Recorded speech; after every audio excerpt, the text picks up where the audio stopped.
Yalla, infidels. That's right. We were working on the weekend like usual, hanging in the deep end like usual. Don't ask us if we're doing too much. It's Dr. Ted and Hamin. We're back. What's up? It's the Monday locker room, infidels, ready to kick the week off after a bunch of morons selling for marks online all weekend long. It's time to get into it with the heavy hitters from OVW. The Office is back in effect, infidels. Yalla.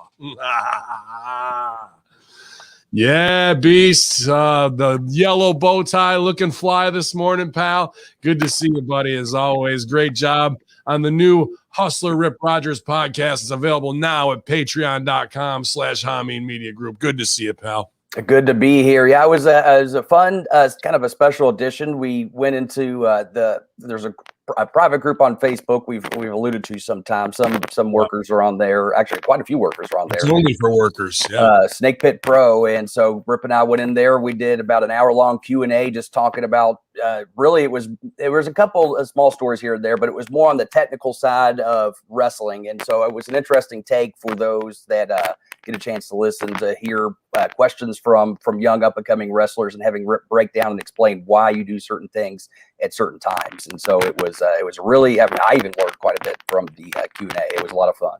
Nice, man. Yeah, it was a different episode, and it was like being back in class again. You want to just adjust your mic a little bit? I'm getting a little crackling sound in the background. I'm not sure if it's right there by you or not, whatever it was there. I was just getting a little bit of that better. Yeah, we'll see. I mean, it was a snap, crackle, pop, but when you were talking, we'll see. Oh wait, I know what it is. My microphone is not plugged in. That would probably help, wouldn't it? All right. You probably gotta choose it on StreamYard though. Oh, all right. No, you're good. I can hear you. It's coming through now. Sweet. Yeah. And no crack. No crackle pops, infidels here. Just big pops. You know, I'm from the South though. I do like me some crackling every now and again. I do. I like some cracklings, man. No doubt. I try and stay away from them, but those pork rinds are delicious.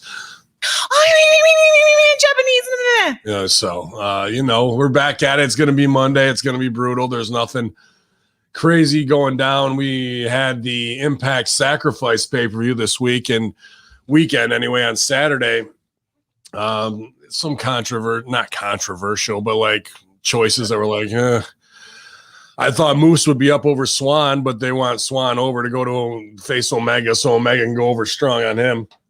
I thought that was a really short road booking decision, so some other ones in there. We had ODB versus Deonna Purrazzo for the women's championship. I thought Dirty might go over there too, because that wouldn't hurt Deonna. Her as a heel losing it, she can go on a tirade.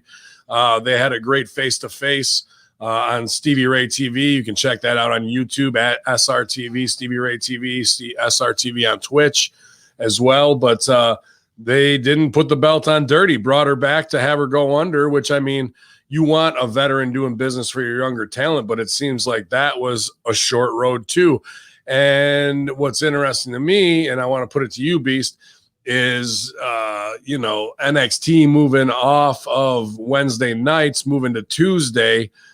I don't see where these booking decisions would have effect by that, but they got to be worried about that contingency plan wise. So 2 short road storylines just has me scratching my head a little bit, but that's going to be the big, next face off there. If Impact's pulling 130 to 150,000 viewers, NXT was at about 500,000 to 600,000. Now moving over, I got to say,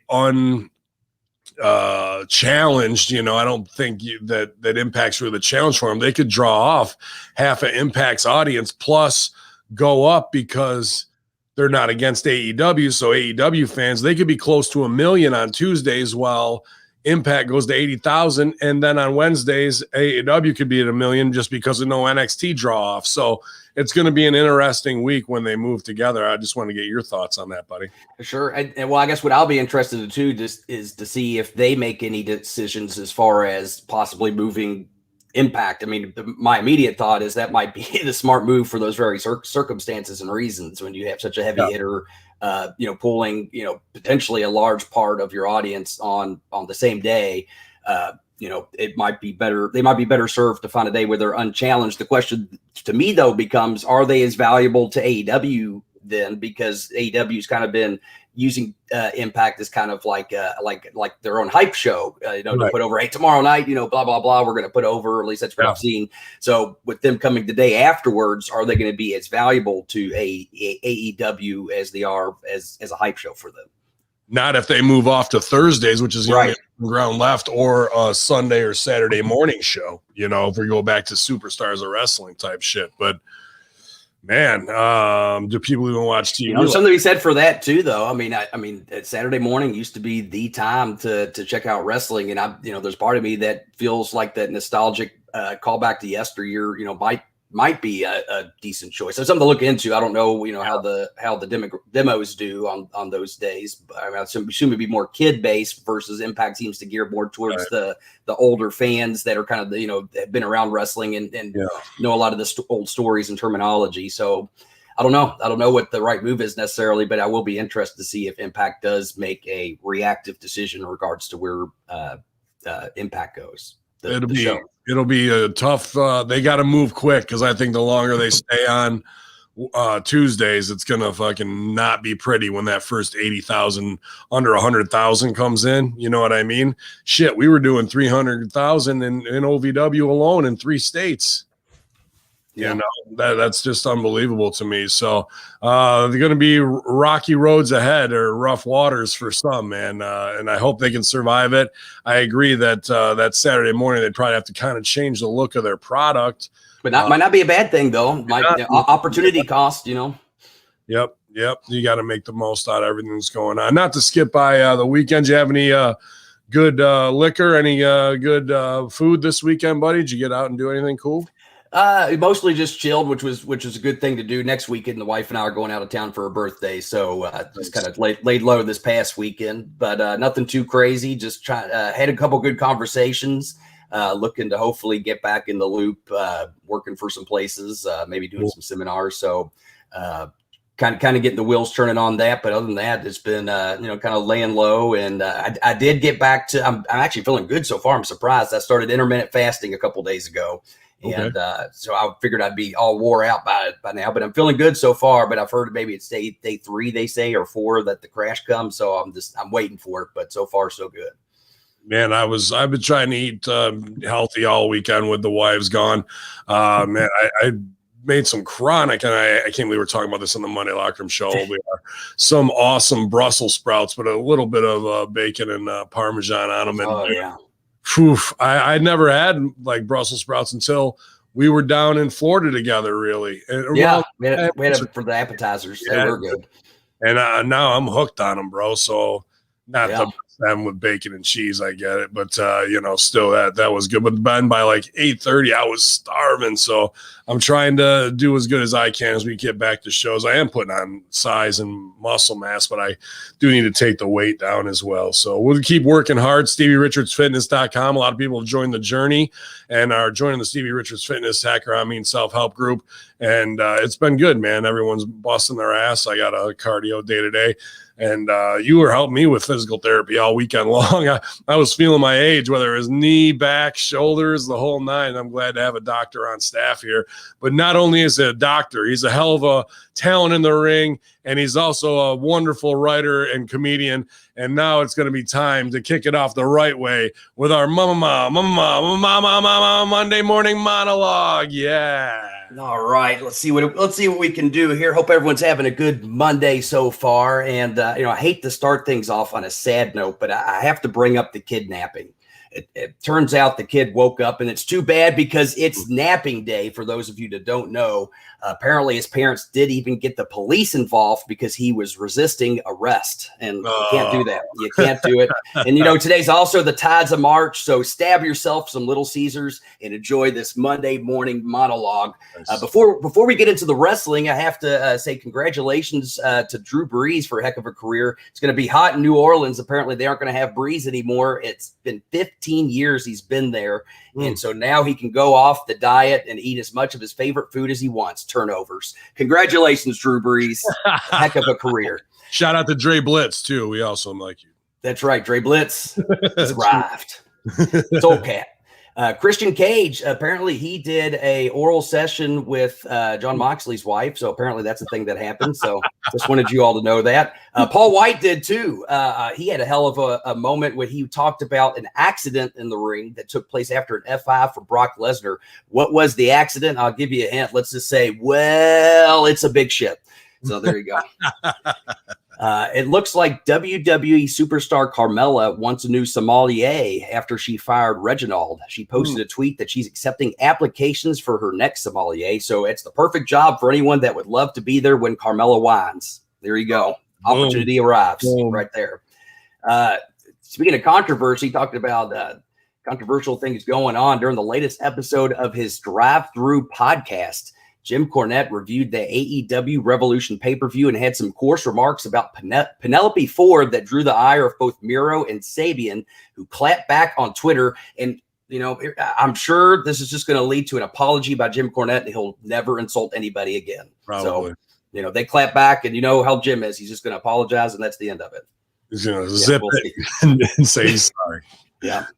Yeah, we know how that goes. It was reported last week that WWE sent a memo to talent taking a hard stance against thigh slapping, which wrestlers commonly use to make kicks sound like they hurt more. But the good news for fans of leg slaps is that they are still all elite. So still got your fix if you want it.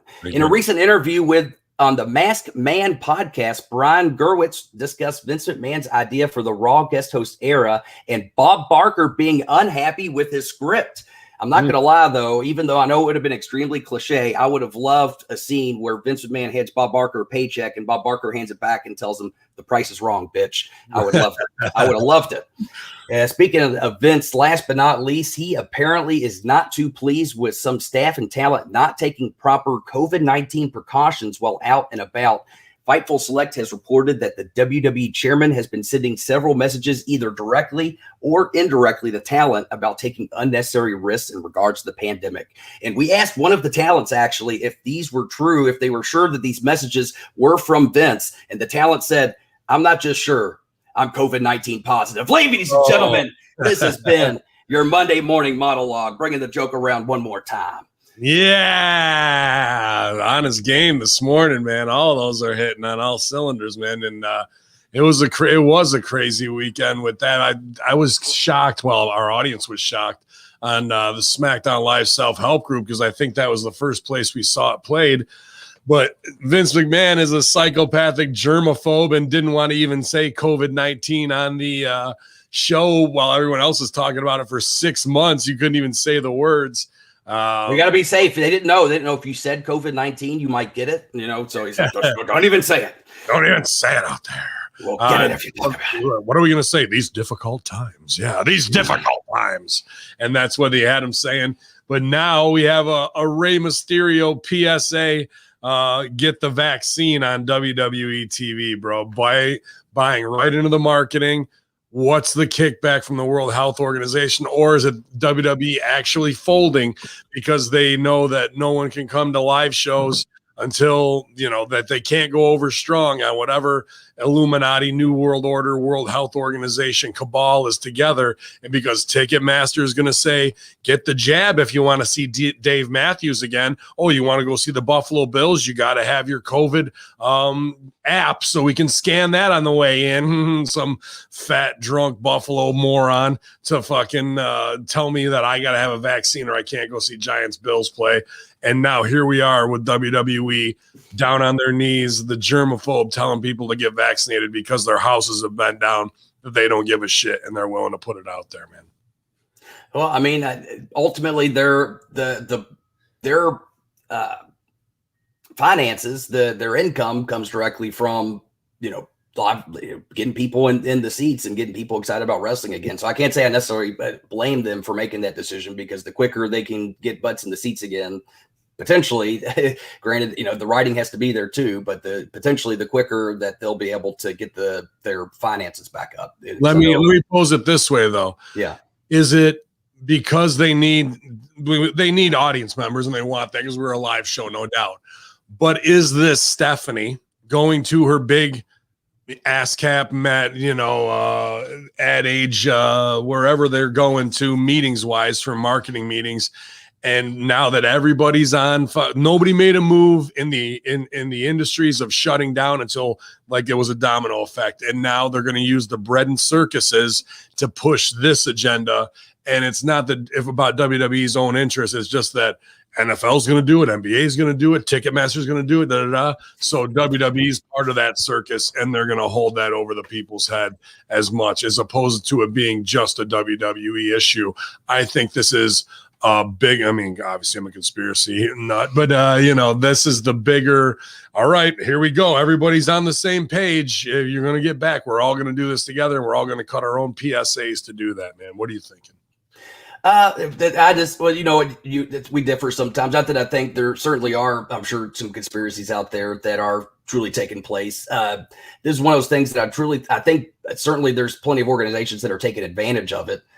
And using it for their gains and perhaps perpetuating it more. But I do think that this is, a thing that we still are learning about and learning how to contend with. And it's easier to just take the template of another organization, especially one that has more mainstream attention than yourself, and say, okay, if they're doing it, then we're going to do it, versus sure, they could maybe march to the beat of their own drum and maybe, be able to make some gains there. But the fact is they're going to possibly meet more resistance that way than just going with the flow of things. So, and that's my take on it is it's just easier to go with, okay, these bigger companies that are, more mainstream than we are going this direction, rather than going against the grain and potentially getting a bad look right now, because we know about today's culture. If you think the wrong thing, then you're seen as a cancel, whatever.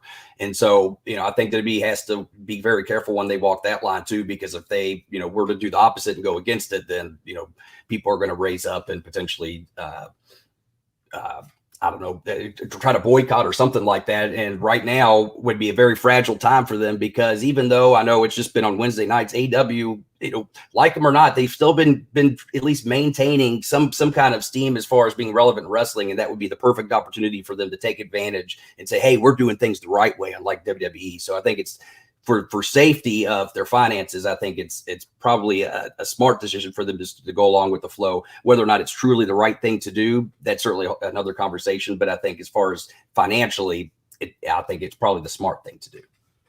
Yeah, I think so too, but I just don't think it's an individual based thing. I think they're doing the bread and circuses. You'll dance and do that, and we'll include you now, especially now that they're an NBC GE property. Now you're talking big globalist agenda. And when they say fucking dance, you dance, especially to have Vince flip on a dime, to go from don't say the word to a full PSA, and it being in Florida, Con, I don't give them the fucking, cross of like, oh, they're the more, we're doing it right. They're just towing the SJW line in the front of the house. But when it comes to what's really going on in the back of the house, it's not that at all. It's all for shitty little appearances and look this way. Don't look behind the curtain at Oz and all that shit. So interesting to see that piece there. And then talked a little sacrifice, but a lot of people hit me up this morning of just, I'm so done with we're unable to process a payment. I gotta switch that card. That people were hitting me up this morning on Twitter, and I wouldn't watch any of this shit anymore, but we've talked about the unknown why. And here we are last night at the Grammys. You want to talk about it? Right back to the 2016 Illuminati One World Order. That's Bad Bunny making his entrance, and Bad Bunny winning a Grammy. No one can name any songs. He has no songs worthy of a Grammy. Just another Pepsi product, piece of shit artist with no talent, who's, again, forced down our throats because NBC probably owns his record contract, because they want to get it over in the Latin market. They're trying to expand. It has nothing to do with quality or people buying or record sales, but there he is standing in the all-seeing eye. If you're just listening to us, Illuminati, easy enough to find. And but to be fair, the eye has been a symbol of all kinds, even, not just organizations, but religions. I know some of the old, I forget what religion is, but like I know some like will have like the eye above the door to keep the evil spirits away and things like that. So there's multiple meanings to it. And that's just where I feel like, sure, you could connect the dots and you can always do that, but to say it's, truly, this global organization that's doing it. I feel like we're in the day and age that if that was truly going on, someone would have outed it by now. Like it. I disagree fully on that one. I love you, but I disagree fully. Here's another one where they're standing in front of the black hole. Black sun at one time, which is complete Saturnalia when Saturn was our sun, the reflector that was purple and black for 24/7. Why trees and all those things grew monstrously during that time was because it was a 24/7 light cycle. And this is what black cubes, Saturnalius, and all that worship. So I love you, Beast, but on this one, it's complete Hollywood Saturnalia, satanic worship, New World Order, Illuminati push with properties who have no talent whatsoever. And we've seen it time and time again, whether it was J-Lo and her daughter at the Super Bowl passing the whore torch for the dancing girl that's in the Freemason ceremonies, or Luciferian indoctrination with Lady Gaga being lowered as the descension into hell on top of a Lucifer itself, or the Gothard tunnel openings. We've seen this over and go back and look at, I think, the 2012 Olympic ceremony, maybe 2016 Olympic opening, where there's nurses pushing kids in beds, like long lines of them, Grim Reaper, things that have zero to do with entertainment, music, sports, all to do with Luciferianism and Saturnalia. And here we are, because now, and I'm not trying to put him over in self form, that Trump's out of office in this swamp drain. We're right back to 2016 with the indoctrination, with the Luciferianism, with these mafias in control, and now pushing talents that aren't even talent. They're just nothing more than an affirmative action placeholder to try and gain some more fucking ground in these third world countries. And then also Jay-Z and Beyonce's daughter, Blue Ivy, at whatever she is, age 11, won a Grammy. We're done here.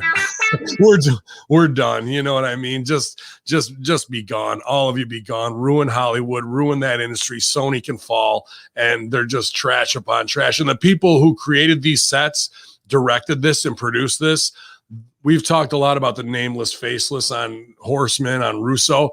Those are the people I'm going to be trying to out next. I want their names. I want where they live and what they're doing on a weekly basis. So let's work on that, Hamin Media Group. Let's really target these dirtbags who are doing these indoctrination ceremonies, because they got to fall.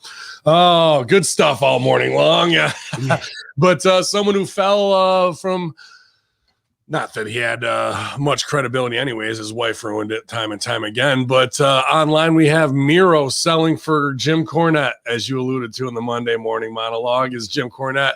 I can't remember what he called Penelope Ford, I believe. But, just pretty much saying slut shaming, I guess is how you would say it to some degree. And then Miro, not her husband, out of nowhere, Miro's the one to step up and fucking have to call out Cornette and selling for it. And, I'm going to come to your house and whip your ass in the basement and all this shit like that. And, that's going to do nothing but give Cornette tons and tons of listens, while Miro looks like a total mark and everyone's talking shit instead of being the big badass Russian that he should be. And sidebar, is Cornette wrong? Because she jumped from Janela's rod to fucking Sabian's pretty quick. So it's kind of hard to say, oh, she's not. And then I'm sure as hot as she is, especially being with those two guys who are average guys at best, kind of look like they work at the mall and not that impressive, throw a superstar with a bunch of muscle and money in her way and see if she doesn't jump again. It'll be interesting. But this week, I know Cornette's going to get a lot of views when he claps back, Beast. What are you thinking?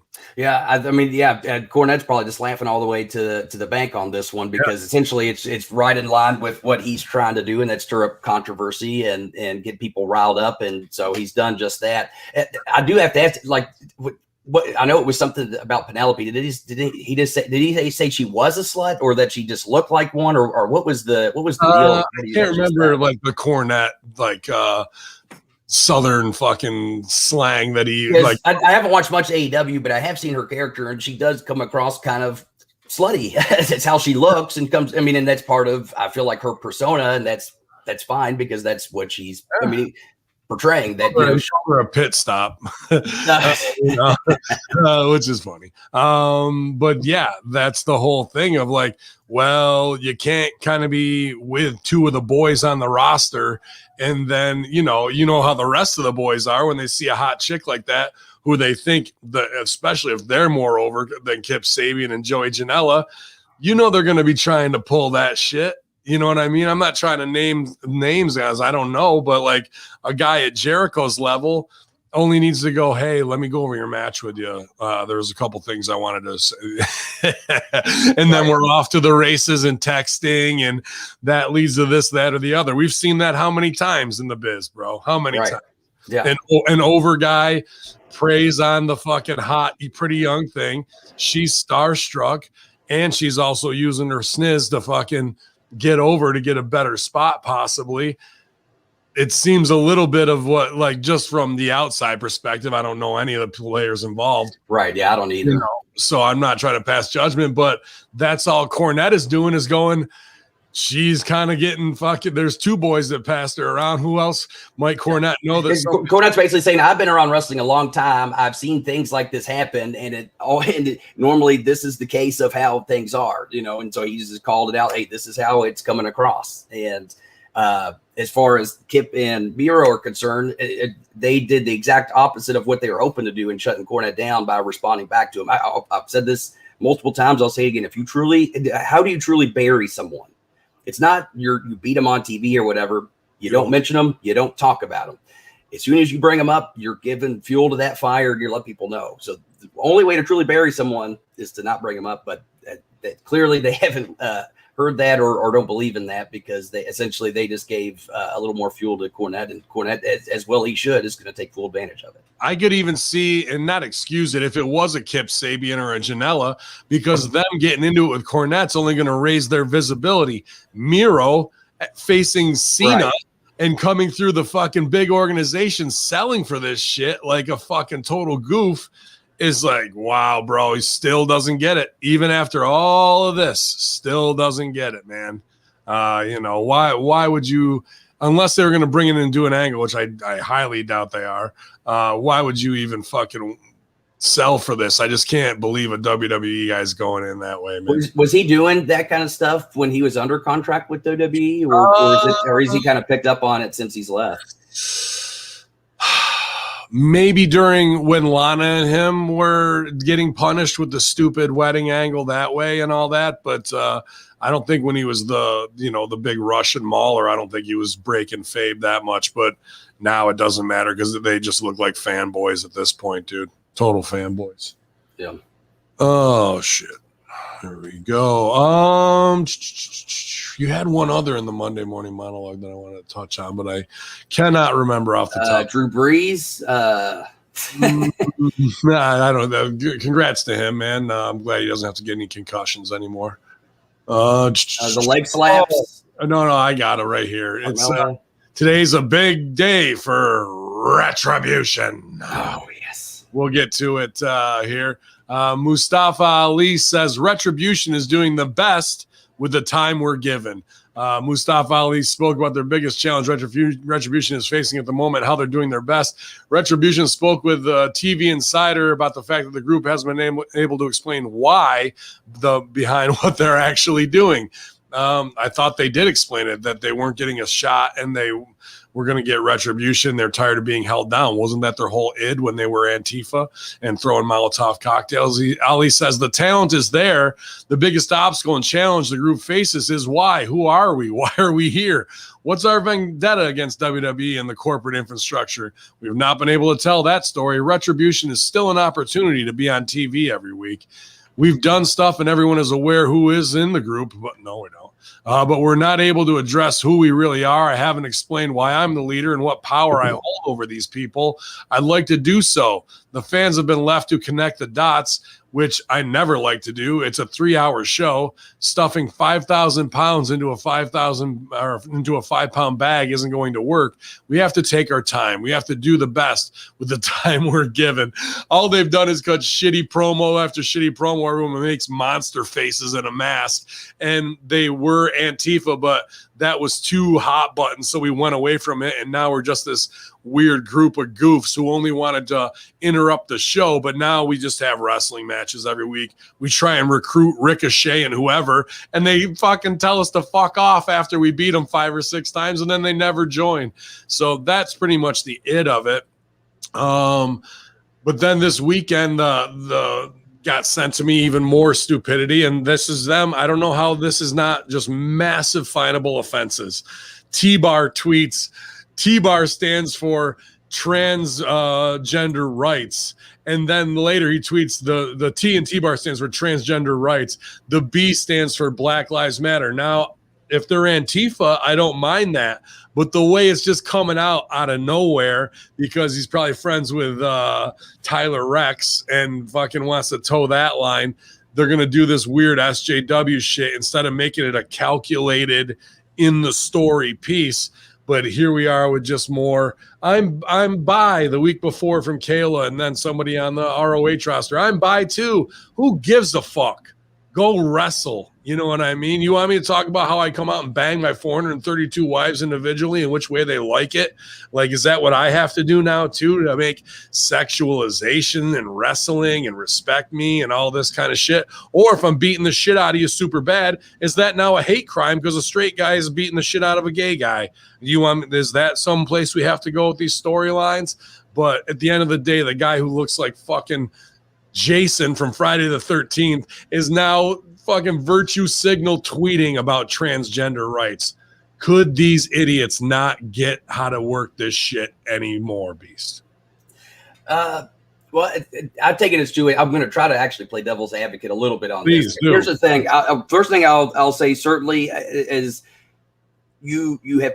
I'll say the bad part really is that he's pigeonholed himself into this. This is what T-Bar stands for, and this is what we're going towards. When in actuality, from a creative standpoint, that might not even be where they're going at all. But we also know that sometimes you're stuck in the wheel of limbo that is creative sometimes, and you want an explanation and you want to be able to have more depth of character, and then you never get it. And so this could have, I don't know, could have been more of an FU of, okay, I'll get people talking about me. What's hot right now? Social justice issues. So what we'll say, T-Bar is transgender rights, B is Black Lives Matter, A is Antifa, R is refugees, you know what I mean? Whatever. But you know what I mean? To say, you know what, if creative isn't going to give me something, I'm going to create something. I don't know if that was his thing. You're absolutely right. It could just be like he just was, trying to make something out of nothing, and now he's kind of pigeonholed himself into this. The other part of it is, and this kind of brought to light, I was watching last night one of those comedians in cars with Jerry Seinfeld, and the subject of the more sensitive millennial culture came up, and I thought he had an interesting spin on it. He said, he doesn't necessarily get the millennial culture, but he realizes this new, generation seems to be more they want more of an emotional palette with their entertainment or something along those lines. And he said, certainly we can make fun of it and ignore it, or you can find a way to serve it. And it's hard finding that in between. But if you can, then that's more money on the table if you can find a way to serve that segment. So I thought that was an interesting way to put it. A lot of people will blow back against that and say, why are you trying to put this fucking social justice shit in all of my shows? All the ones the wives watch now, there's always got to be a lesbian couple. Yeah. I'm not trying to say anybody can't be whatever they want. Well, and there should be shows that serve the opposite, people that absolutely don't want that stuff. But there isn't that. It's all of your shows that didn't usually serve it. Now you've got to take this fucking with it. And it just, when you see it, whether it's Star Wars with the women's Me Too speaking out movement, how they put that in there, people just are trying to lose themselves in the moment. And then in the middle of the movie, they're looking at the person next to them, rolling their fucking eyes going, even in the things we love, they've got to ruin it with this fucking bullshit Hollywood fucking agenda. left and right but I don't mind it with Retribution leaning into it. I think you do make a good point, but the setup's not done the right way. Yeah, and it should be done collectively too. Yes. It can't just be one random guy saying we do this now. Okay, and then you got the girl in the group taking fucking ab selfies and posing like a hip hop fucking Instagram hoe in front of while she's showing engagement pictures to Keith Lee. She's got to get that in without her mask on, without doing anything. So it's believe who I am over here, but not over here. Meanwhile, the other guy is trying to toe a line, and the other dude's trying to make excuses. And who's the Arab dude who doesn't want to be referred to in an Islamophobic way? It's just like, come on, bro. It leaves your head spinning. And it really is along the same lines of what Miro is doing on another just childish level. That's Generation Y and Z. They're not Generation Xers. That's where the line cut. That's where the last group of real men were made. And I'd probably say it's probably right about in your wheelhouse within about 2 years younger than you compared to me, because you're about the same age as my brother. So that I say 2 years under that, they're kind of fucked.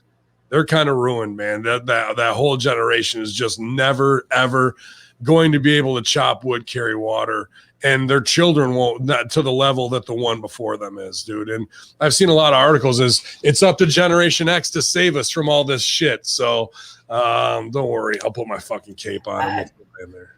I feel like the pendulum always swings, and I was talking to someone the other day. I feel like, in the late '90s, early 2000s, the pendulum was swinging and I like the South Park guys. They said something along the lines of either it's all okay or none of it's okay. And in the late 90s, 2000s, we were kind of at a point with the Attitude Era and Crash TV that everything was okay. And now it seems like, unfortunately, we're on the other end of the spectrum and we're swinging back to none of it's okay. And I'm just waiting for the fact that we realize, wait a minute, this isn't right either, because now we're basically shutting people down. We're basically becoming we're creating the consequence that we were, I guess, in charge of facilitating. I don't know, I'm trying to think of the best way to put it. Basically, the cancel culture, they don't realize, is actually not allowing people to express themselves, which is what they're trying to say. People should be able to express themselves, except unless you express yourself in a way that we don't agree with, then no. And realize they're actually being very hypocritical in that sense. And so I think it is a matter of time, hopefully, until the pendulum starts swinging back again, more towards, at least the middle.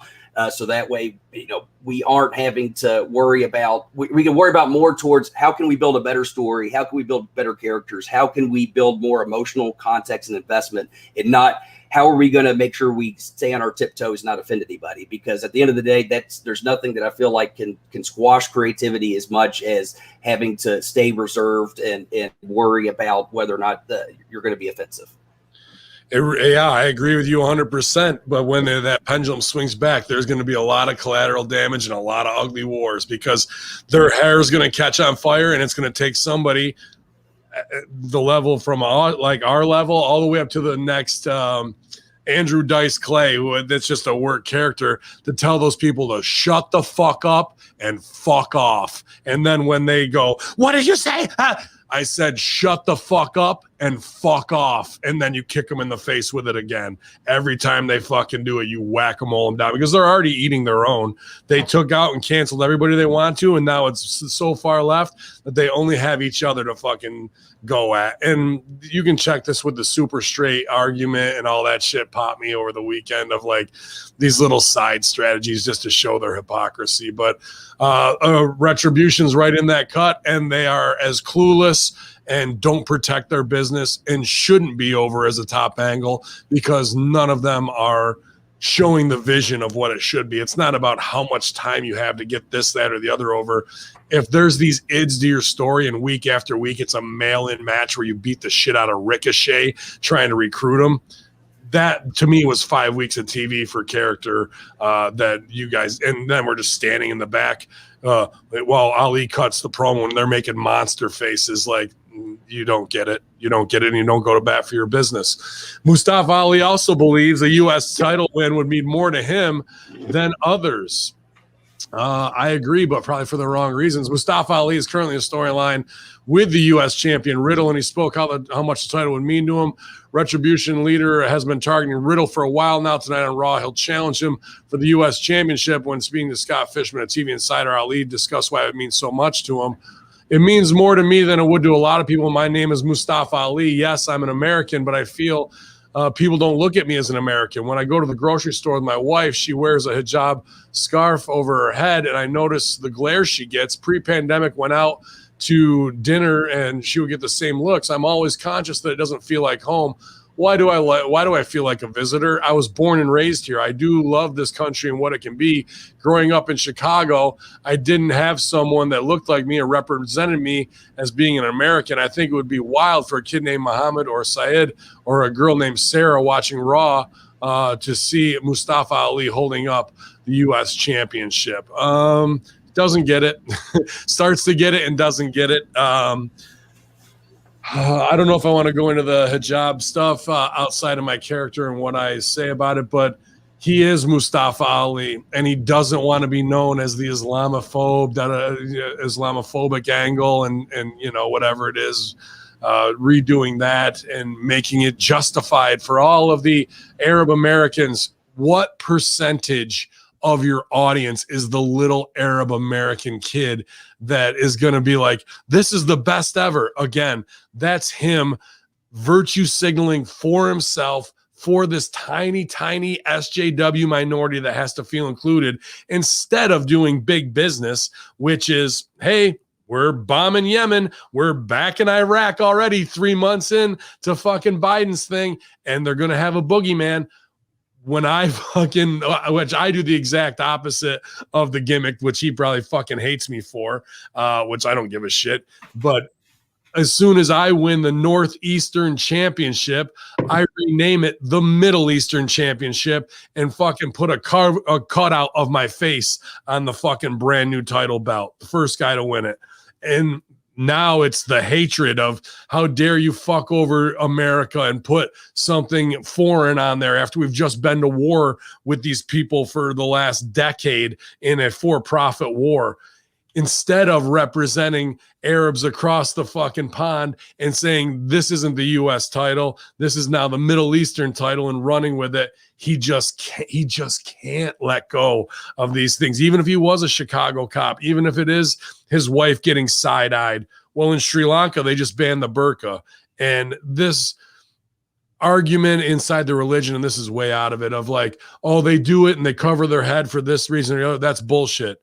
Yeah, I fucking do the keep the wives down so people have a visceral reaction to it. So when they take the fucking headscarf off and shit and they look beautiful underneath and they take all the clothes that I've held them down, that shows the hypocrisy of religion and how man is over a woman. And if your wife is wearing a hijab or even, any scarf or anything like that, to me, that is keeping women down. I don't care how they justify it, brainwashed them to make it feel like it's part of their religion. That is to say, that is nothing more than man's fucking shortcomings of saying, don't look at my wife because somebody might take her from me and I'm fucking too weak to know that she loves me and whatnot. But we'll blame it all on religion. We'll put it all on Allah. And don't you dare fucking say otherwise to fucking step on my religion part. But really, it's about a man not wanting to get his wife banged that goes back to fucking 5,000 years ago because somebody cheated on somebody. That's what the true it of it is, not the fact of America still doesn't accept me. Yeah, lean into that and say, fuck America, dude. Instead, it's all about, I hope they're proud of me, the little Sarahs and fucking Khalils of the world. This dude doesn't get it where he should be in wrestling. It's not his platform to try and fucking put all this little bullshit SJW stuff out. It's his to fucking play into the fact that he's Arab, to play into the fact that there's Islamophobia, to play into the fuck you of it all and get your political messages through the storyline that way. Instead of what he's doing will never work. It'll never work in wrestling.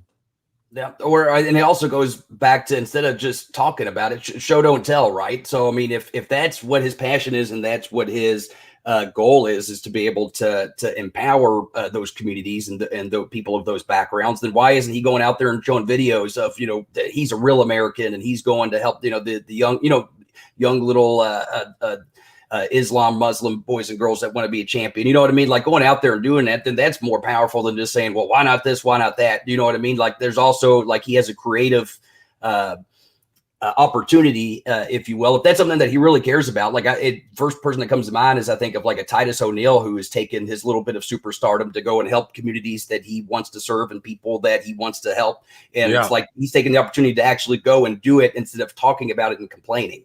That's the difference. Are you going to put action behind it, or are you just going to complain? Well, one of them is actually going to get something done. The other is just going to, is going to keep things status quo. And I've seen this guy. I've seen the sidebar companies that he worked for in Chicago. And that's the thing. It's this Chicago tiny bubble mindset. All my friends are there. They're expounding the same bullshit that's getting them nowhere in Hollywood, nowhere, and fucking getting them signed because they think weaponizing it like Saturday Night Live did is going to get it over. Saturday Night Live's at its lowest ever now, and people fucking turn it off because they're tired of being dictated to. This guy, you got to get heat, moron, and then pay it off. And then you can do a whole other angle after you've been a big heel to be a big baby face, but you've been in the middle trying to respect me for this, respect me for that. I don't respect shit. Like there's no heat there. And you can go back to these sidebar fucking indie Chicago feds that suck off AEW for their social justice fucking purposes, hoping to get a job, but it ain't ever going to do nothing. And I agree. You're either getting heat or getting over. And I guess what I'm talking like when you're like, he can do the community serving thing, but do it in a way that's more like a holier than thou. At the end of the day, you're either getting heat or you're trying to get over. This in between tweenership, it's not a thing. And I know it seems like wrestlers always trying to make it a thing. Oh, I'm a tweener. No, you're either getting heat or you're getting over. There's no in between.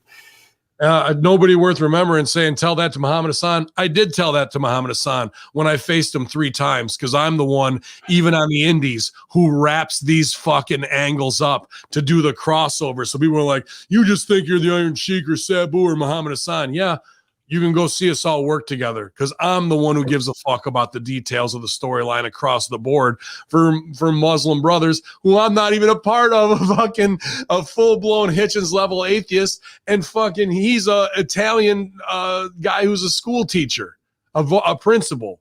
So we're the ones who have to toe the line. Meanwhile, he gets the fucking free ride and can't even do the gimmick the right way in the evolved version of it to get it to the next level. But he's going to bitch about it nonstop and still have the spot. And that's the problem. That's a big problem. So good luck. I do have a question on a similar note. I don't know if it's necessarily a story, but I saw I think Apollo Crews has switched his character up. Now is his more politically or socially driven? So he comes out with 1 week, nice new gear on. And then he goes, and now this is the real me. After we've seen his kids, we've seen he's an Americanized, fully dude. You know, we knew him as Wuhan Nation and whatever else. Now he comes out and starts doing, and that is right. This is my favorite. This is the real me. My grandfather was a tribal chief. He had 5 wives. Can you imagine that? 5 wives, talking like fucking Idi Amin, Forrest Whitaker from the fucking, and on the week that Coming to America 2 drops on Amazon. Then the next week he comes out with a full fucking spear and 2 camo guys, black militant dudes backing him up, just like a African warlord. So we have Idi Amin, Coney 2012 implied in there. But then if you look at Nigerian culture, the spear he brought out is actually a big part of like their ceremonies, but you just can't march a black guy out on white America TV holding a spear and expect them to know that that's Nigerian heritage. You might as well put a bone in his fucking nose and have him eating raw chicken again, bro, because that's what it comes off of taking a black guy, sending him back to Africa and giving him a fake fucking accent and putting a spear in his hand with 2 militant black dudes. You might as well give them machetes and have them cut people's arms off for blood diamonds as well. Like all that's inferred in a 3-week time period. And now the guy's doing YOLO, a complete fucking phony accent after 3 years of doing. It's a reverse Kofi Kingston. Wow. Yeah, it sounds very tone deaf as well. So although, there's part of me that almost hopes like it's almost like they're making it so ridiculous that it's almost a rib. Like maybe when he grabs the spear, he turns into the warrior because it's cursed or whatever. As long as he's, I don't know. I'm just trying to make shit up now. Trying to find a way to find some redeeming part of it that, Dude. you know, I almost feel like you have to make it into a rib almost in order to get the true entertainment value out of it, because people just aren't going to buy that. Oh, he was one way for 3 years, but now he's this way. Like that doesn't. You've educated audience that this is the way this guy is, but now we're going to say, well, remember all the time we invested in that? We'll forget it, and now we're going to have you invest in this. Like that. When you say these words, this is the real me. we're fucked after you've been on the, like, if you've been in WWE for 3 to 5 years and you get a "this is the real me" promo, you're done here. The writing's on the wall, but they'll push him for a while. I'm going to do the opposite, or I want to do someone do the opposite. Like after a few years, be like, you know what? I'm tired of the real me. This is the fake me, and all the characters. Oh man! So that was a big weekend of Retribution making an ass of themselves online, and also Miro as well with Cornette. The only one who's going to come out smelling any decent on this is Cornette, because he's going to get probably record views this week based on getting fucking people who are supposed to be superstars to sell like complete fucking fanboy marks online. And this is, whether it's, like I said, Mia Yim, who I think is got a great look, is in awesome shape, but stooging off that she's engaged to Keith Lee, or this guy doing, you know, half suspect virtue signaling out here when he's supposed to be the hitter and the killer, and and then Ali, again, steering away from Islamophobia because he wants to be the all-American new version of new version boy. And none of that is going to get over. Not in Biden's America, definitely not in Trump's. And it's just not the right look to get yourself on top where you want to be, bro. Good luck against Riddle. Jake Roberts reveals his original AEW contract was only for 10 weeks. He also said this weekend that he'd be willing to work for free at AEW because he loves it so much that he's been able to get back and recapture his dream. This is a little bit of a scary sickness at that age, isn't it, Beast?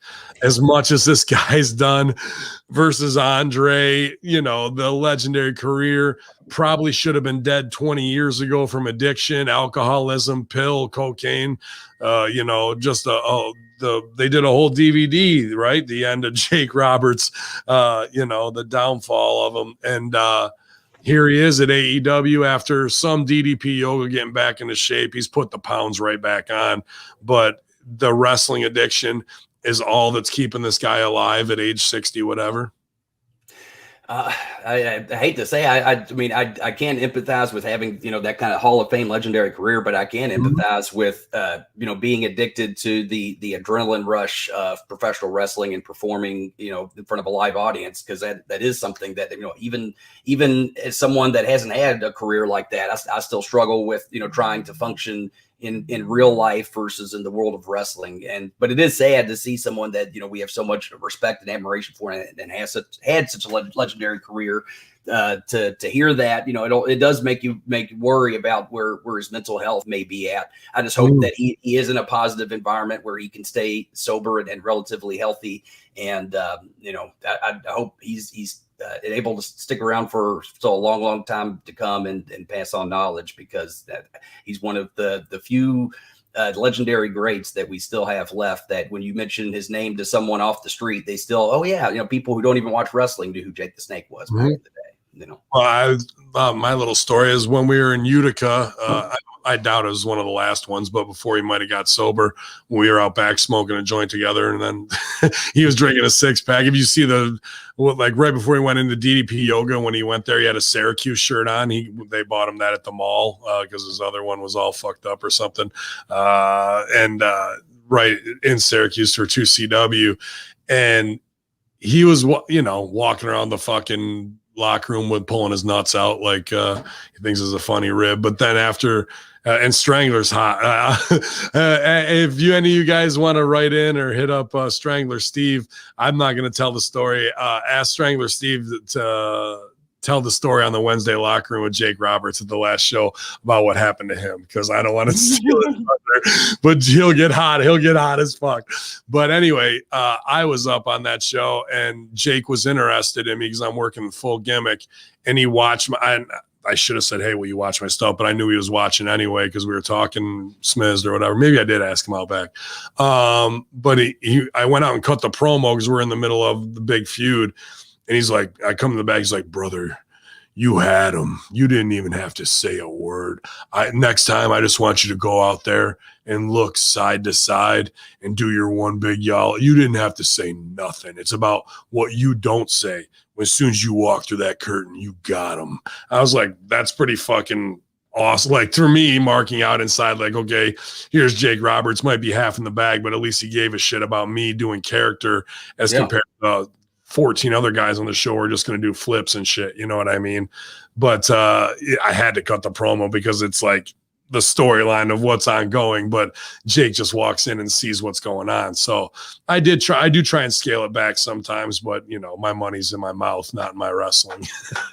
So that was interesting. But for Jake, I don't know if he's still at DDP working that gimmick or what have you, but I don't know. I don't like to see a legend like that go, I'll work for free because I love this shit. Yeah, don't ever say that. That's nobody should ever say that. Yeah. Even if it's true, you shouldn't say it. Right, man. So shout out Jake. And he's been taking bumps and shit on the pay-per-view. Good stuff. But Eric Bischoff discusses why age is not a factor in wrestling during his 83 Weeks podcast. Bischoff believes that the Monday Night Wars are clear proof that age increase doesn't correlate to decrease in abilities, which is why age isn't always a factor in the sport. So that does have good merit. This is a long fucking thing, and obviously he's talking about Hogan and all these guys, you know, when they did Nacho Man and Huckster, but obviously he reinvented himself as Hollywood and got back over.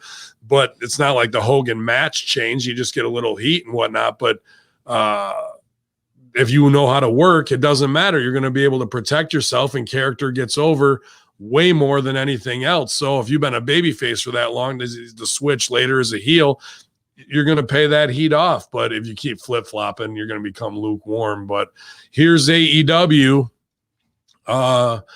What was it, 2 years ago in the parking lot promo? We're not going to bring in any ex-WWE guys and guys who get fired and all these dudes. This is for new, young talent, and records are going to matter, and, you know, we're going to keep score, and everyone's going to get a shot who was held down by these people. Cue Big Show, cue Christian, cue Tully Blanchard, cue Goldust.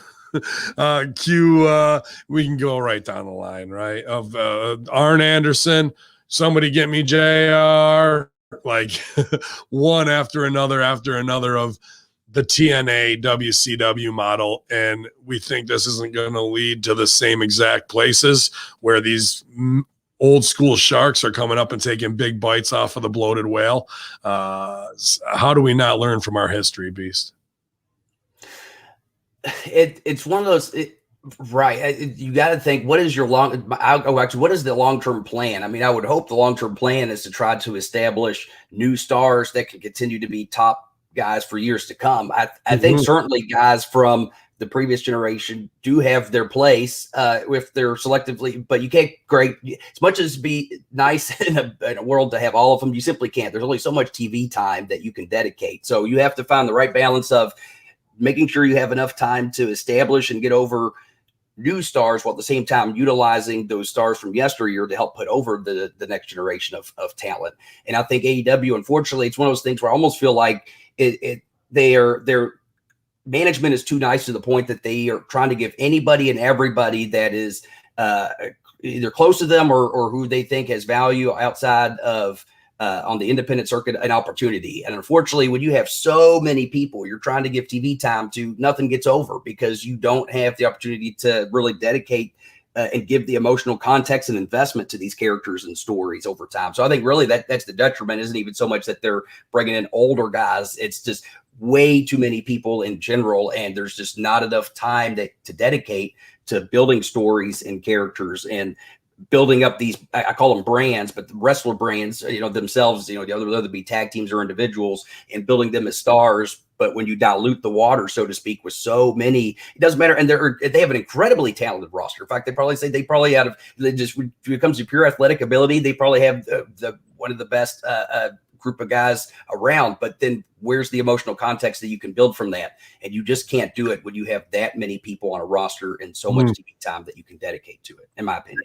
And that was also the WCW kill, the bloated roster of what it is. And when you spend $1 million on a big show and a Christian, you're going to put them on TV. So all those guys you hired from the indies, there goes their opportunities right out back to AEW Dark and trying to hold on until the cuts come. You know what I mean? So, but Tully Blanchard, he was in that 6-man against Luchasaurus and Jungle Boy and Gimmick. So he's won, and they won. So he's 1-0. So he probably has the best record in AEW, which means based upon going on percentages and analytics, Tully Blanchard should be getting the title shot soon.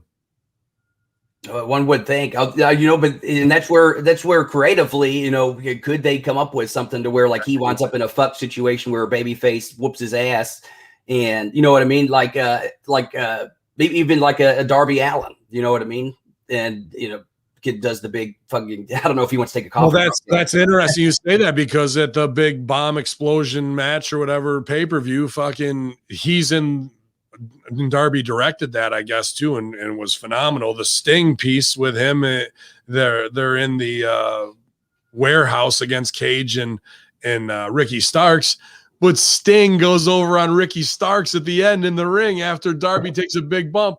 The whole fucking thing for Sting and these guys being there is to shine the new guys. Sting should have dropped from the ceiling, taken out Cage, while Darby gets the finish on Ricky Starks, but instead it's Stinger up because he really needed the win there.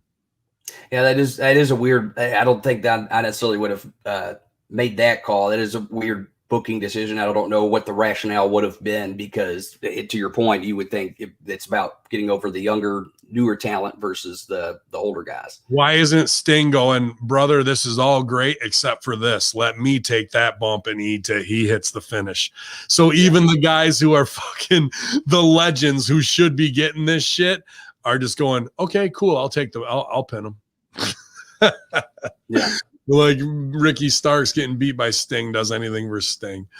Good stuff. Former 5-time WWE Women's Champion Mickie James, you might have heard of her, man beast, has called out a double standard in wrestling industry, noting how women are expected to retire by 35, but men are glorified for wrestling into their 50s. Mickie was responding to a tweet from a new WWE signee, Taya Valkyrie, who disagreed with people for bringing up the age of wrestlers in conversations. She said, I agree 1,000%, wrote Mickie, but in this industry, once you hit 35, it's perceived you should start wrapping it up and retire as a woman, even though you're just hitting your stride. At 40, retire already, even though men are champs, but well into their 50s and glorified for it. Sad but true. In another tweet, Mickie said wrestlers like herself and Taya could change the old narrative that women have in an expiration date in wrestling. She wrote, with age comes a strength and wisdom that you can't teach. I feel more powerful and sexy than I ever have, yet it's only this way because this is the narrative we've accepted to be okay. We pushed this mindset, and it's damn time we changed it. Times have changed, and so have we. Mickie, 41, was a surprise entrance during the 2021 Women's Royal Rumble earlier this year, and her last singles match came as a loss in September of 2020, and a loss to Zelina Vega. Taya's 37. Wow, I'm surprised at that. Just began work at the Performance Center. Meanwhile, she's been TV ready for 5 fucking years, but they got to make her jump through the hoops. Mickey's definitely right here, but this is them being in the bubble, and I've been not scolded, but asked by Magnus to not push the buttons when it came to Bruce and them doing the fucking punishment on her, because it was only going to make it worse. So, stooging off here, that Magnus said, hey, dude, just be cool, because they're listening. And I respect both Magnus and Mickie supremely. So I was like, yeah, dude, no problem. But here we are in the headlines again with Mick saying exactly what's true and what shouldn't be. So what's the deal here? Break out of the WWE bubble. Say enough's enough, and you want to go to fucking AEW to face Serena and show what you really can do, and show that women here in their 30s are in the best ever. And it's these girls who are in their 20s who might be getting signed because of their sex appeal that still don't know shit about shit in this business. And their matches are terrible, and they'll continue to be terrible on NXT because they don't do house shows. They never paid their dues coming up. They never went to a wrestling school that put them on the road to work different territories in different parts of the country. They were never fired to have to go do it on their own and work the indies to make a comeback.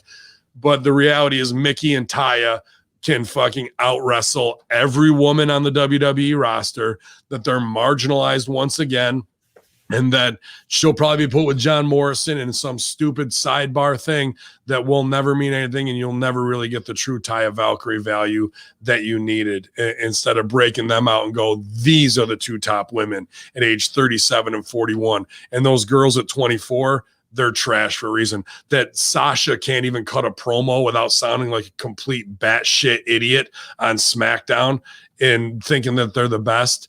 It's an insult to everybody watching, bro. And to have to watch Mickie at 41 stay on the sidelines while she is just as hot, her body's in just as great a shape as it ever was, you know, is just astoundingly stupid. The Monday Night MILF, her own angle, would have worked out phenomenally, dude. Would have been great. And they don't even pull the trigger on any of that stuff. Yeah, it's a shame. I mean, I'm obviously biased as well. I think Mickie, is a hell of a talent. I think she's definitely underutilized in wrestling. And you're right. She's not really wrong in the landscape of WWE. That definitely seems to be the norm. But that's where I certainly would love to see her break out, because even though we just kind of harped on AEW bringing a bunch of older guys, at the same time, you have to have some of them, like I was saying, a handful to be able to help bring up the roster. In the women's division, AEW certainly could use some more veteran women's talent to help teach them how to pace themselves in the ring, how to work appropriately, and help elevate all the women by getting a chance to get in the ring with these girls with more experience and be able to show them the way. A woman like Chris Stratlander, who has money written all over, graduated from Wrestle Pro, has decent fundamentals, tried to work the alien gimmick, and then started becoming a heel and got hurt in a terrible slop-tastic, get your shit in Kenny Omega 5-star stupid match, and got her leg blown out, I believe, by Nyla. So big shout out to fucking T-Bar there. When she comes back, she should almost forego and be like, you know what, don't pay me, I'll pay you, and just put me in a program with Serena and then Mickie James so I can learn how this shit should be, so I can become a top woman one day instead of booping people on the fucking nose and stuff like that. There is talent there who will never get, they're Japanese girls, Maki Ito, Shida, Ryu, those girls will never be worth a goddamn dime. But girls like Asuka, Serena, and women like Serena, Asuka, Mickie James, that's where the money is. Those are the three top women in wrestling, not Charlotte Flair, not Becky Lynch, not Sasha Banks, not fucking Ding dong, or any of those idiots, bro. Never. They couldn't hold a candle. They couldn't lace the boots of a Mickie James or a Serena when it comes to knowing how this shit's really put together. But we keep flying their flag high like they're the standard bearer in this business, and they can't even cut a D-list promo. It makes me laugh, dude. But Mickey's right, and Mickie is fucking phenomenal. Who's better in the ring, Mickie or Serena? It's hard to say. Both are different. I think with Mickie, you're going to get more character, I feel like. And I feel like with Serena, you're going to get a little more technical wrestling. And either one's necessarily a bad thing. I think both just have a different approach based on their style. And I'm going to take the cop-out answer and say I can't pick one. But I think depending on what you're looking for, I think both offer different. Do what now? I thought you were just going to heel and go Beth Phoenix is the best. Yeah, that's right. No, sorry, go ahead. For what I'm looking for? But I'm just saying, it depends on what you're looking for in a wrestler in a match. I think both offer different things, and both are very talented. And I personally have said it before, I'd love to see them have an opportunity to tear it up and actually get some time, because I think they would blow some minds and turn some heads. Oh, it would. They'd outshine everybody on every roster. It'd be the best matches on AEW, WWE, or Impact. No man or woman would be able to fucking even come close if they worked a year's program with each other, dude. Molly Holly put Bailey over on the bump last week while she's towing the company line as she's getting inducted to the Hall of Fame. Bailey's promo is trash. Bailey's in-ring work is okay, but it's WWE stupid NXT cookie cutter style where things don't make sense whatsoever. So she has no heat. She's kind of a rib, and she's lukewarm at best. Nobody's pumped about Bailey. Last time anybody was pumped about Bailey was when she was a super baby face coming out to the big balloons waving arms. Like, that was it. Everything else since then has been a joke at best. WWE reportedly denies Andrade's release request. Earlier this week, it was reported that Andrade had asked WWE officials to be released from his contract with the company after being off television for the past 5 months. The request was denied, according to reports from Meltzer Seltzer. Andre was heavily featured on television throughout his early months of COVID-19 pandemic while working with Angel Garza and appearing in multiple segments almost every week, also with Zelina Vega. They left that out.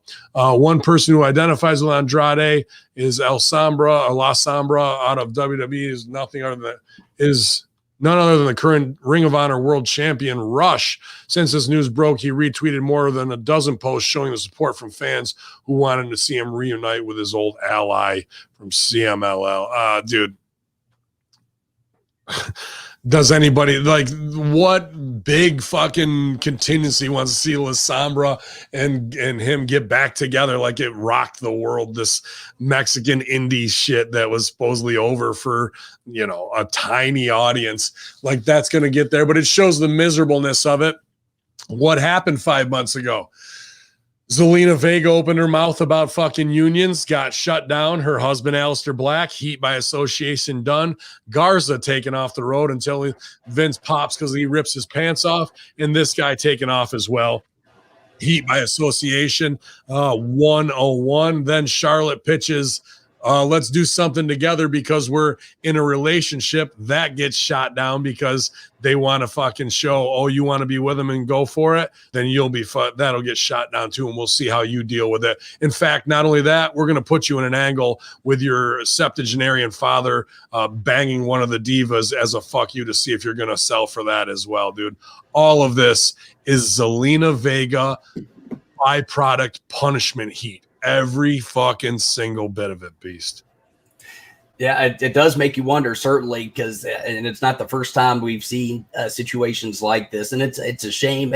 Mostly the biggest shame of it all is having to be miserable somewhere and not having a way to get out. Like, to me, I mean, granted, he put himself in the situation, but at the same time, kind of the part of the situation, at least, wasn't even his fault. That you have a guy that's a talented wrestler and not having the ability to do what you make a living doing. It just seems like it's not a win for anybody. I mean, I guess technically they're keeping him from jumping ship and being a star, but at the same time, it's going to happen eventually. Like, what's the difference of letting him go or just use them and actually try to get value out of the talent that you can? But apparently, it seems like political infighting tends to be more valuable than sticking to good characters and good stories, which is really a shame because it's really detrimental to everyone in the long run. One woman who ran her mouth got online and said, instead of playing the game the right way, got 5 people taken off TV or demoted to some degree. That's how petty WWE is. And you can run it back right before that with the Lana situation and what went down there, and then doing it to Mickie at the same time. Like, this is what they're focused on in slamming these divas who could really mess up their money because these girls get to the point where they think they're over. And as Rip would say, you ain't over. And then it gets proven time and time again. And you can check out the Hustler Rip Rogers merchandise at prowrestlingtees.com, as I'm wearing the official Hustler shirt today, and as well as this awesome Snake Pit Pro for the workers only, just been released at patreon.com/Hamin Media Group. One of my favorite Rip episodes, man, is he really you lead the conversation into the kind of like when we're back in practice, and real technical wrestling side. I love having that stuff on camera, Beast. Yeah, talking about even in a tag team match, who should take the heat versus who should take the comeback. What happens when you have to get 2 heats in a match? How do you do it? When do you do a double down? When do you do false fin? Stuff like that. It was really, really good technical wrestling talk from Rip. Definitely, man. Awesome stuff. And people and referees from NXT and Impact checking in. So it's a star-studded event on this episode. One other guy who was another guy here, the other guy that was kind of blowing up. Well, he is blowing up right now. This weekend online was Humberto Carrillo. Maybe another dude who was hurt by the Zelina Vega thing, like screw all the goddamn pepper bellies. Take them all off or maybe that Vince thinks Humberto Carrillo is actually Hector Garza, but he believes also Hector Garza is Andrade. He might think they're all 3 the same guy. But dude, Carrillo, high flyer, can do a lot. I would have put him with, instead of putting Ray with Dominic, I would have put Carrillo with them, both good looking young Latino guys there. That's how you tap into an audience with new talent. But instead, taken off the road. I'm not sure if he was injured, but dude, we got to talk about this B12 pipeline, because he's put on 40, 50 pounds of striated muscle. Doesn't even look like the same dude. He had his head down in the picture, but the body-wise, not even close to being similar. This is going to be a big problem, Beast. From everybody we've seen from the guy who got fired, him and his wife, that she was OVW too. They got the kids. Fuck. That's driving me nuts. He was just on fucking K100 going to disco to Mike Bennett. So Bennett posting selfies, gassed out of his mind. Fucking and also has addiction problems, well documented.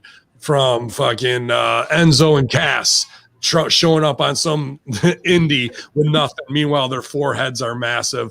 Got 8-packs out of nowhere. Just found the secret to fucking fitness out of nowhere. Not while they were signed, but now they know it. Gassed out of their mind. Braun Strowman posting pictures with needles on his fucking sink top, dude. Miro putting on insane amounts of muscle mass. Zack Ryder putting on Cody. They put over 18 pounds of muscle mass in 3 weeks, then tears his shoulder out. We have Carlito showing up for the Royal Rumble, 60 pounds of muscle mass that he never had before. Now Big E, forehead growing, acne, titties double D size, can bench a fucking a bus if he needs to. Who else blatantly is on gas, who's fucking shredded right now? Regardless, there's another half dozen. Heath Slater puts on 25 pounds of muscle after getting fired from WWE and pulls his groin week 3, has a massive groin fucking hernia while trying to do a kick. This is what happens when you put on 30 pounds of muscle and your body's not ready to handle it when you do it in a month's time. Over and over and over again. This is a cosmetic business. We say that a lot. I like my superstars jacked up and fucking looking huge, Brian Cage style. But this is a PR nightmare waiting to happen, because some cop is going to try and make his name, and who is going to get tipped off to these wrestlers who are all doing it, and they can take down an illegal drug ring of Chinese gas that's coming in and make a name for themselves and put WWE on blast. So what they're going to do, they're going to arrest one wrestler who's in the clique. They're going to stooge on, they're going to pressure them. They're going to stooge on who they're getting their shit from. They're going to arrest that guy with a fucking gallon of gas in his closet. That guy's going to fucking stooge on his supplier. And then the supplier, who's been keeping a meticulous log based off the dealer who fucking is dealing this gas, is going to go, I'll give you all the wrestling and celebrity clients that I have, from Chris Helmsworth, who's trying to look like fucking Hogan, to these independent workers, and I'll make a career case for you if you take it down from 10 years of importing fucking illegal drugs, synthesized drugs, down to 2 years of parole. And no one gives a fuck about who the importer is, because they're just a nameless, faceless gym rat drug dealer. But WWE and AEW are going to have an Impact, are going to have a PR fucking nightmare on their hands, not learning whatsoever of anything along those lines. And will it be Roman and all these dudes again? I don't think Roman's as gassed up as he was, but there's plenty of dudes who are right now, Beast. And it's going to be by WrestleMania, possibly, that I could see this grenade going off. Yeah, it certainly.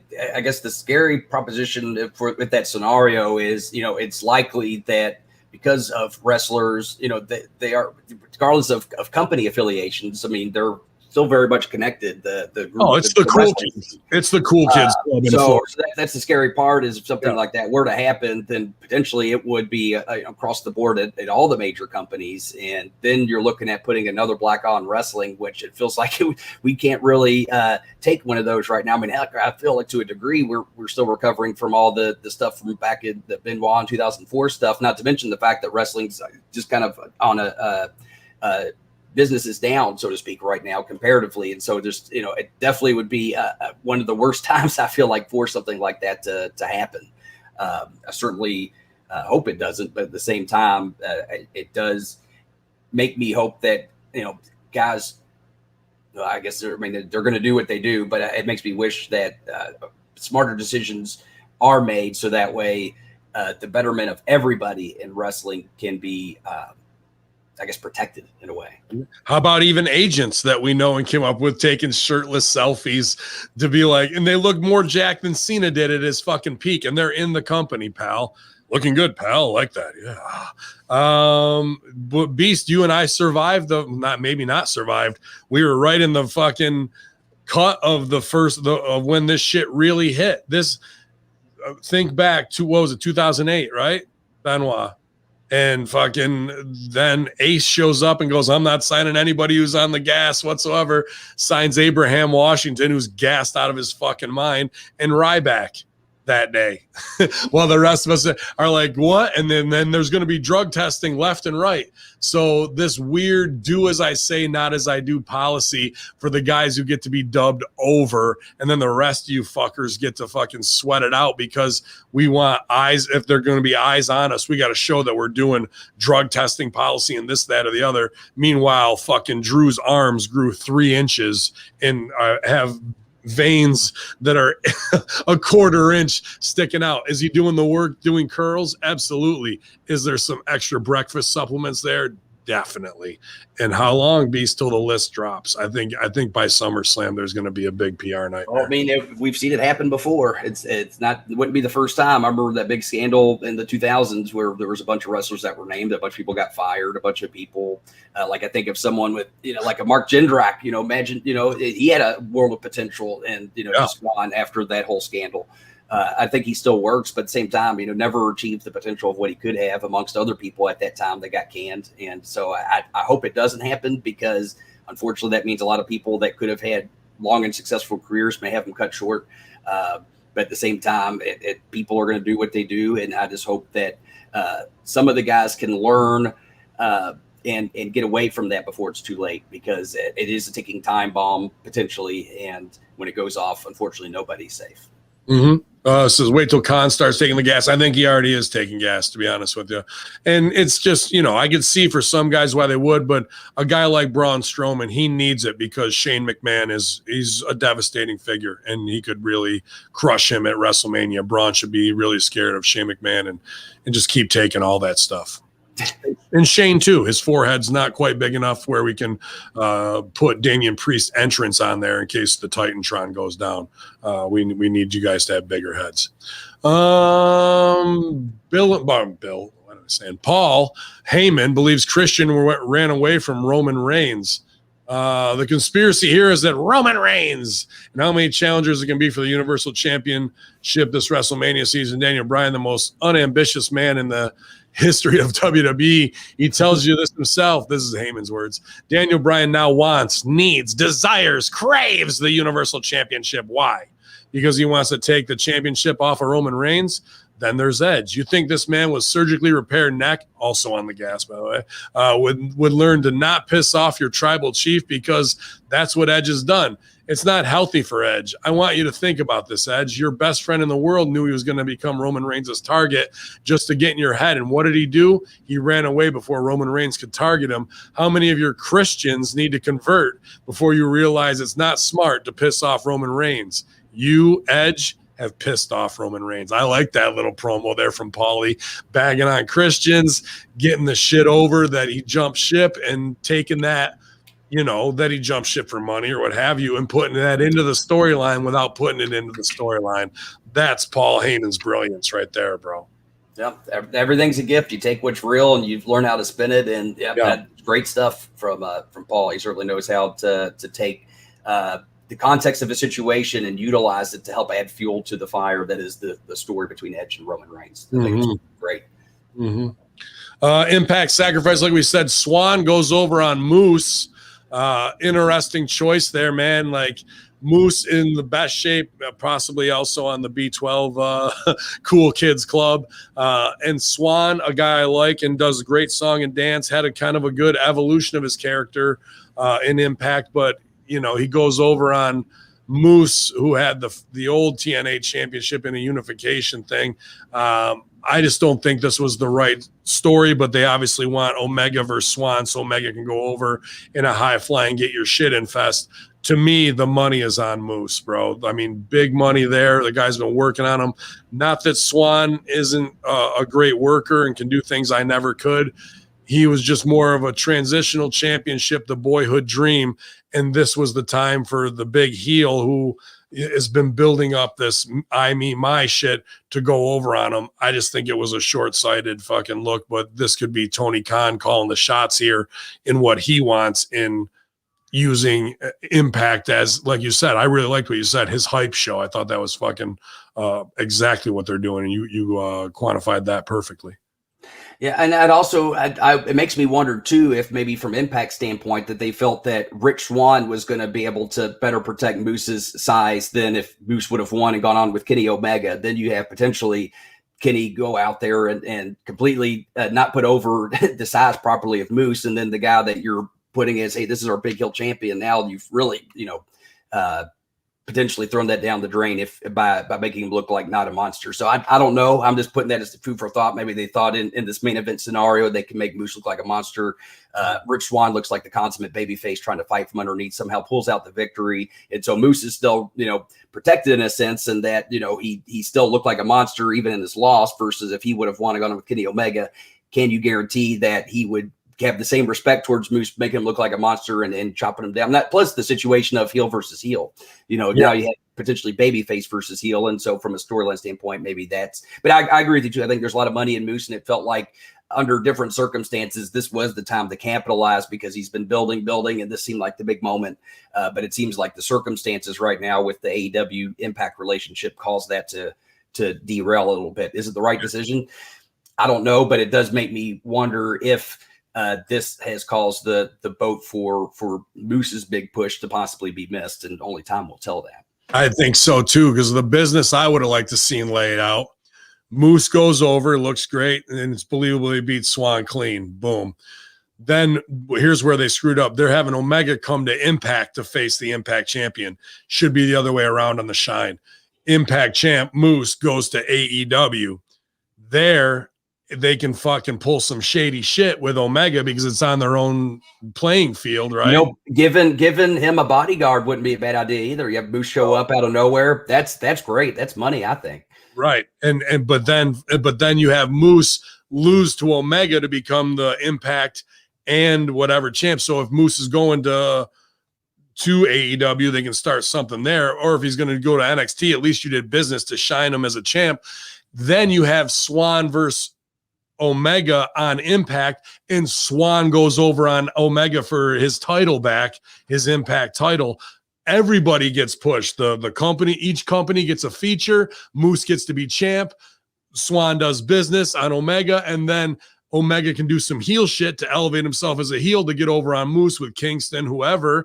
And it's just like, well, they fucked him, and he got fucked out of it in AEW. Then Swan comes in as the White Knight, brings the Impact title back. We had a chance to do triple business there, and because of that Swan win, all of that's out the window. Well, if you were in the writer's room, maybe that would have happened. What can you do except sit here and a fucking missile silo and give great creative and watch them fuck it up week after week, year after year. I'll One guy I never got to work with, but I know you guys did. It was right after I left OVW and Impact kind of came in for a little while there. Doug Williams announces he's coming out of retirement, man. Oh, great. Yeah, Williams, one of the most respected wrestlers of his generation. I agree there. And someone who really did help put British wrestling on the map. He initially called time in his career at Progress Wrestling's Hello Wembley show back in 2018 following a match with Trent Seven, although he did work a few international dates to wrap up his career afterwards. However, it appears Williams not done just yet. He took to social media to reveal the events of the past year has made me reassess my decision to retire, as it has made me understand that that you should use your life to the fullest, doing what you enjoy. As such, I am open to bookings again. Email is in my bio. So take not just, wherever. I think I'd like to see him show up in ROH for a quick stint. I think he should jump around, man. To be honest with you, I think he should try and take bookings everywhere he can, AEW, Impact, and ROH, to really get things humming, show up and evolve even. I bet they would do that business, man. And that's a guy you want to take a seminar from. That's a guy who's got tons and tons and tons of knowledge to pass on. And I think in NWA, I think he could show up in NWA and beat Magnus for the title. That'd be a fucking hell of a storyline, wouldn't it? And that'd be, talk about things coming full circle. That would make a lot of storyline sense too. No, I think it's great. I had opportunity. I never had a chance to, I think, get in the ring with them, but at the same time, work with them in the locker room and whatnot. And always a consummate professional, a good guy, and has a lot of knowledge to pass on. So I'm glad to hear that, because again, I've said it before. The only way to get better in the ring is to wrestle people that are better than you. And Doug Williams is a top tier performer, and I know that him coming back to wrestling is only going to help elevate the next generation. So glad to hear Doug's coming back. And I like the fact that he has that British grappler style. We've seen it with Tyson Dukes. I'm hoping he's inspired to bring back some of the real old school shit. That would be awesome. When you said, just got to go back up over here, that Moose had as a bodyguard, or Moose should have a bodyguard, I'm just thinking EC3 can fit right into a lot of that story too, with Moose and him and AEW. But again, if you were to hire EC3 and Moose, say goodbye to any of those guys who are getting fucking shots from dark, you know what I mean, to do a job for somebody. I just think right. Yeah, it does go back to, truly they don't need any more people on the roster. Well, they could use those guys who are money dudes, but, and I hate to say this guy's name because I think he's got a funny look, but there's people who just look into you, like a Peter Avalon, a Janela, a Sonny Kiss, like they're gone. Like you start bringing in Moose and EC3 along with the legends. Now we're at TNA ECW or TNA WCW again. And all these talents that they hired on buddy contracts will be, Khan's a billionaire, so he can't afford to bleed, I guess. But like any businessman worth his salt's going to know that if I'm going to bring in on those 4, 10 got to go. Right. You know what I mean? So welcome to the wrestling biz, pal. And welcome to your final headline of the day, Man Beast. We've made it 90 minutes. 90 minutes in. Lana reveals she wanted to manage Nia Jax when she first joined WWE. If any of you refute that, I dare you to come out here and do something about it. Yeah, well, I guess I will. Lana may have spent a large part of 2020 feuding against Nia Jax, but she admitted that originally she wanted to manage her. When speaking with comicbook.com, Lana stated that she was originally managed. Does that trigger you every time I do one? Lana Land. That's Jamin's Lana. Originally managing Rusev in WWE, she also wanted to manage Snacks, which when she was breaking into WWE. I feel so many things about it, her and Nia's feud. I can't do this. Because I think when I first met Nia in 2014, I instantly, at the time, I was managing Rusev, and I was like, man, I want to manage this girl. This girl, gosh, she's going to be a killer. a buffet killer. I wanted to manage her. I wanted to go into a story with her. It's interesting that years later, I'm in a program with her and we're telling compelling stories, and we're telling stories that people are talking about and are trending every week. And that I'm so blessed for it. And I'm so grateful for the opportunity. I think the importance in wrestling and in WWE entertainment as a whole is being able to, is willing to evolve and willing to take whatever opportunity is given to you and try to make a goal.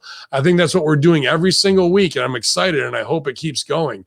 I think it's just starting to scratch the surface. And yeah, I mean, I know she's trying to compete with my TikTok by putting a lot of TikTok dances out. You never know what could happen. The woman put you through a table 9 weeks in a row, and now her new thing is choke slam power bombs that are highly dangerous, and you also don't know how to take a bump really the proper way.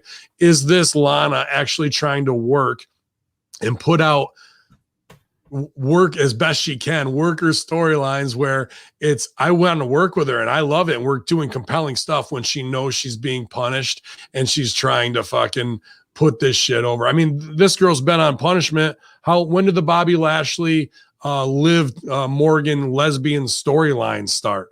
Right. Yeah, it's been a while, dude. It was fall of 2019 before COVID.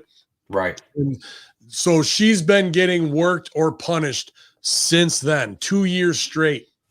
And she's putting out things like this of, I'm so grateful for the opportunity to almost be injured by Nia, who's sloppy and has hurt people left and right. And, that this is just my dream come true. I wish I could have managed her in trying to work and be like, well, maybe we should put them together because they're both on TikTok, because Snacks don't care about being fucking Big Van Vader like she should be. She's more worried about fucking doing the drop it like it's hot challenge, and that ain't gonna get over. That's not drawing one fucking person to anything, dude.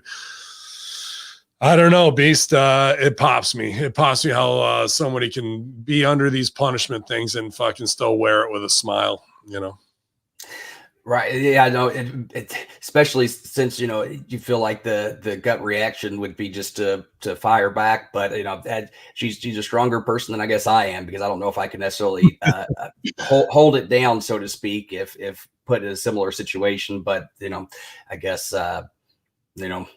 I guess we'll see where it goes.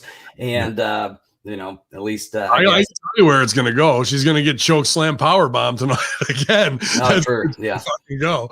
And then they'll be backstage after doing that, sipping Moscato, taking selfies together, and then doing a fucking TikTok dance to Little Uzi or some bullshit. Like, that's where they are, bro. Right. Ugh. Beast, let me see your TikTok dance to Little Uzi real quick. You got to pay for that.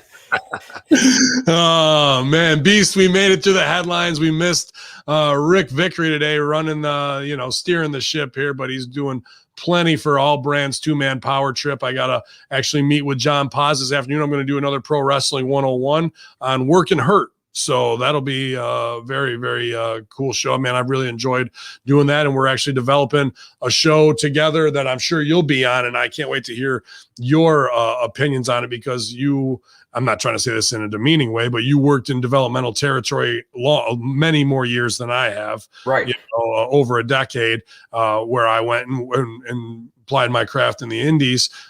You were becoming a top guy of TV directing, of talent management, everything. But you have plenty to offer in the way of knowledge. We're going to develop a show about OVW, DSW, FCW, and NXT.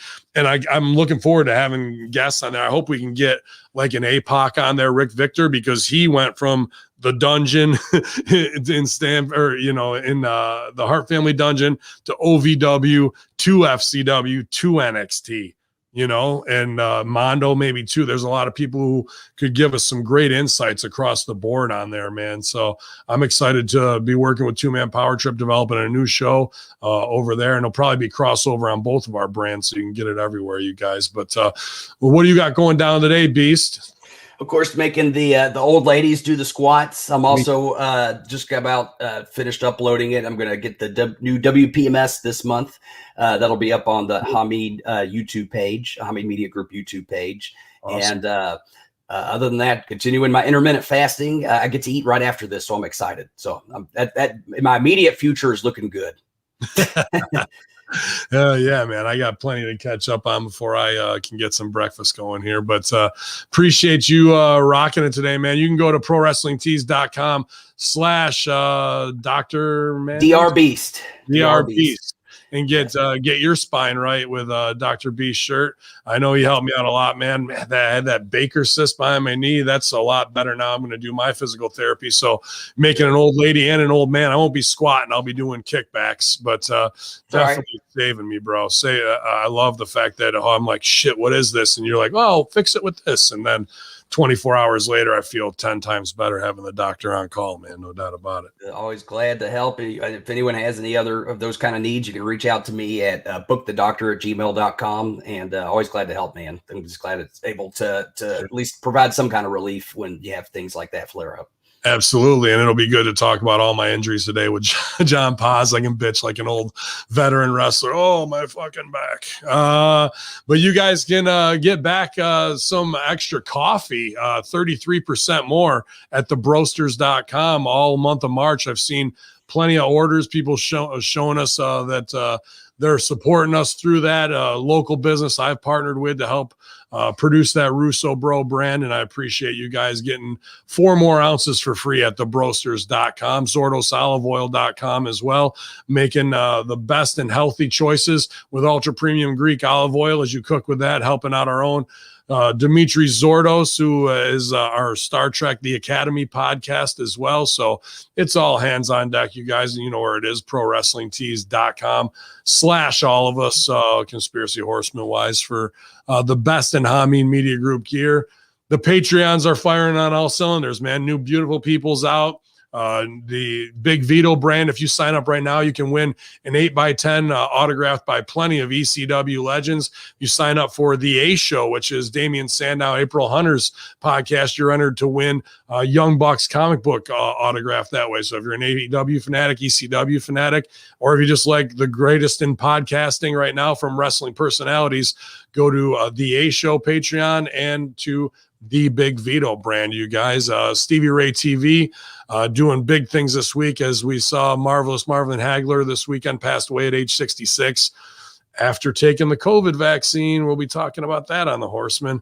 You know, he's going to have a big tribute with that, talking to a lot of boxing personalities that he knows. So plenty going on Patreon for high-level content this week, you guys. Absolutely. Oh, Beast, I don't know if what else I'm missing, you guys. I better get the hell out of here and get to it, because I got plenty of social media work to do for new clients at Hamin Media Group, and you guys are kicking ass here on the free show, the Monday Locker Room. As always, we're going to have Pierce Austin come on probably with us next week from Wrestling with Tragedy. Looking forward to that, and crossovers across the brand. So keep it locked here, Hamin Media Group, Hamin Media Discussion Group, where it's going down, infidels, here at hackerhamin.podbean.com. Yalla, Beast.